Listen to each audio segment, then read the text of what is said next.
Assalamualaikum warahmatullahi wabarakatuh.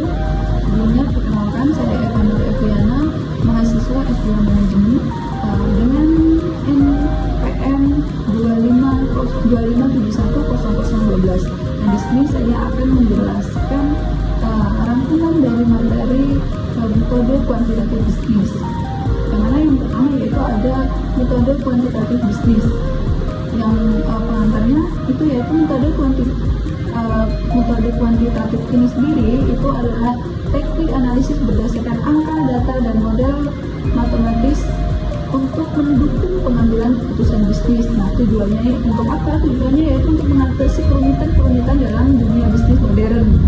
Fokusnya yaitu pada regresi, analisis varian, program linear, simulasi, dan analisis multivariat. Untuk manfaatnya yaitu menghasilkan keputusan yang rasional, akurat, dan terukur. Nah, selanjutnya yaitu ada peran dan aplikasi dalam keputusan bisnis. Ini peran utamanya yaitu mengajukan dasar tujuan, meningkatkan akurasi prediktif. Terus yang ketiga yaitu adalah mengoptimalkan sumber daya. Yang keempat, menikmati resiko dan jarak. Yang kelima, mempercepat proses keputusan.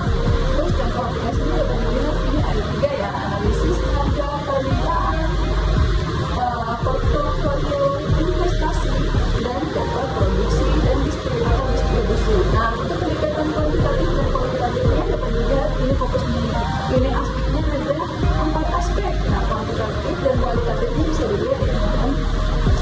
Yang selanjutnya yaitu ada dasar-dasar statistika dan probabilitas bisnis. Nah, ini yang mana pengantar statistika dan pengolahan datanya ini itu mengambil keputusan. Yang pertama yaitu untuk pengambilan keputusan bisnis modern berbasis data.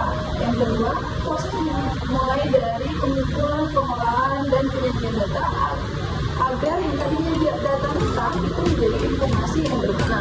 Terus tipe penyajian datanya ini itu ada 3, ya. Karena yang pertama itu di dalam bentuk teks, narasi atau deskripsi verbal. Terus yang kedua itu ada tabel hubungan antara variabel mudah diamati. Terus yang ketiga itu dalam bentuk grafik atau diagram visualisasi. Itu tergantung trennya ya, ada pola, ada distribusi data. Terus yang selanjutnya yaitu alat visualisasi data. Nah, alat visualisasi data ini itu ada 3. Yang mana yang pertama yaitu ada histogram. Ini menunjukkan data pengusapan, penyebaran, kecondongan, dan outlier. Terus yang kedua yaitu ada plot batang dan daun. Nah, ini hampir mirip dengan histogram, tetapi menampilkan nilai datanya itu lebih asli atau lebih detail. Yang ketiga yaitu ada box plot. Nah, box plot ini sendiri itu menggambarkan bagian, kuartil, variasi, dan mendeteksi outlier. Nah, alat visualisasi data ini tujuannya yaitu untuk membantu membandingkan beberapa kelompok data dan melihat perbedaan variasi atau lokasinya. Terus yang selanjutnya yaitu ada ukuran pemusatan dan penyebaran data. Nah, ukuran pemusatan ini dibagi menjadi 3. Yang pertama yaitu ada median atau rata-rata, median, modus. Nah, median ini itu yaitu total nilai dari jumlah data, sedangkan median itu nilai tengah setelah data diukur, modus nilai yang paling sering muncul. Terus ukuran penyebarannya itu ada 2 ya, penyebarannya cuma menjadi 2. Nah, itu ada konsep probabilitas dan distribusi. Probabilitas ini sendiri itu diukur, itu adalah ukuran informasi. Ini memiliki 2, yang mana yaitu ada objektif. Objektif ini sendiri itu berdasarkan kejadian yang sama kemungkinannya.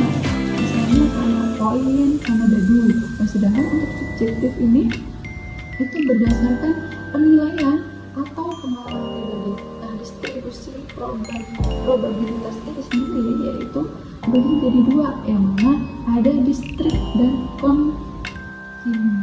Nah, distrik ini sendiri adalah binomial dan Poisson, sedangkan kontinum sendiri itu adalah normal. Nah, distribusi normalnya ini berbentuk lonceng simetrik dengan sambungan median dan modus. Nah, ini banyak digunakan dalam analisis bisnis ya. Terus yang selanjutnya itu ada analisis regresif. Analisis Terus mempelajari hubungan antar variabel berdasarkan dan variabel keterkaitan atau keduanya itu untuk apa sih? Prediksi variabel berdasarkan X dan menjelaskan hubungan antar variabel terus juga untuk X terhadap Y. Jenis hubungannya itu adalah positif dan negatif hubungan. Nah, untuk prediksi linear kebenaran ini, rumusnya yaitu X sama dengan A plus B tambah Nah, ini keterangannya juga ada A itu apa, B apa, Y apa, X-nya apa. Terus yang selanjutnya ada interpretasi. Interpretasi ini itu satuan itu menaikkan Y sebesar 2. Terus begitu juga setiap kenaikan satu satuan menurunkan Y sebesar 5. Nah, contoh kasusnya ini dapat dilihat ya.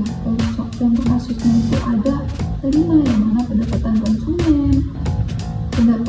konsumen, upah dan pendidikan, inflasi dan pertumbuhan ekonomi, investasi dan suku bunga, terus ada ekspor dan nilai tukar. Terus yang selanjutnya ini regresi linear ganda. Nah, rumusnya itu kita menggunakan ganda ini sama dengan A plus B1 X1 plus B2 X2. Selanjutnya itu ini ada pembahasan soal yang mana regresi sederhana ini udah saya kerjakan. Ini bisa dilihat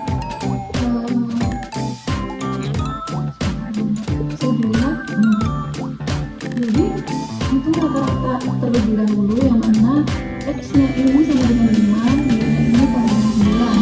Nah, A ini konsumsi, B ini pendapatan. Jadi setiap kenaikan pendapatan satu ini konsumsinya juga bisa terjadi. Itu selanjutnya yaitu ada dengan dua yang mana regresi dan regresi ganda ini sendiri. Itu rumusnya kita menggunakan Y sama dengan A plus B1 X1 plus B2 X2. Nah, angka penyelesaiannya gimana? A itu sama dengan 3,924, B1 sama dengan 2,49, B2 sama dengan min 0,46, X1 nya 30, X2 nya 40. Nah, angka penyelesaiannya seperti itu. Ini sama dengan 3,924 plus 2,49 ditambah yang turun min 0,440, hasilnya yaitu Y sama dengan 3,924 plus 7,7 kurang 18,4 sama dengan 60,224. Misalnya berikutnya yaitu ada uji kelihayan dan signifikasi. Nah, ini digunakan untuk memprediksi dan menjelaskan dan menentukan pengaruh antara variabel bebas atau X. Nah, model ini dianggap layak jika secara statistik mampu menjelaskan hubungan X terhadap Y. Nah, pengujian ini dilakukan melalui 4 pengujian, yang mana ada uji F, uji T, dan koefisien determinasi atau uji R. Terus ada uji asumsi klasik memastikan variabel model ini.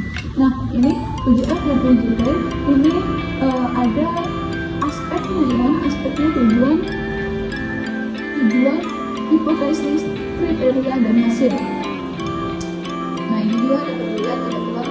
Kita lanjut aja. Selanjutnya itu ada interpretasi hasil dan kesimpulan. Nah, jika tanda F ini lebih kecil dari 0,05, model ini layak digunakan. Sedangkan jika tanda T ini lebih kecil dari 0,05, itu variabel berpengaruh signifikan. Nah, jika R2-nya tinggi, model mampu menjelaskan sebagian besar variasi Y. Nah, ini contoh kesimpulannya yaitu uji F signifikan. Sigma itu sama dengan 0,000 lebih kecil daripada 0,05, ini modelnya layak. Sedangkan X1 dan X3 signifikan ini sigma lebih kecil daripada 0,05, ini X2-nya tidak. Jadi hanya X1 dan X3 yang berpengaruh terhadap Y. Berikut materi yang dapat saya jelaskan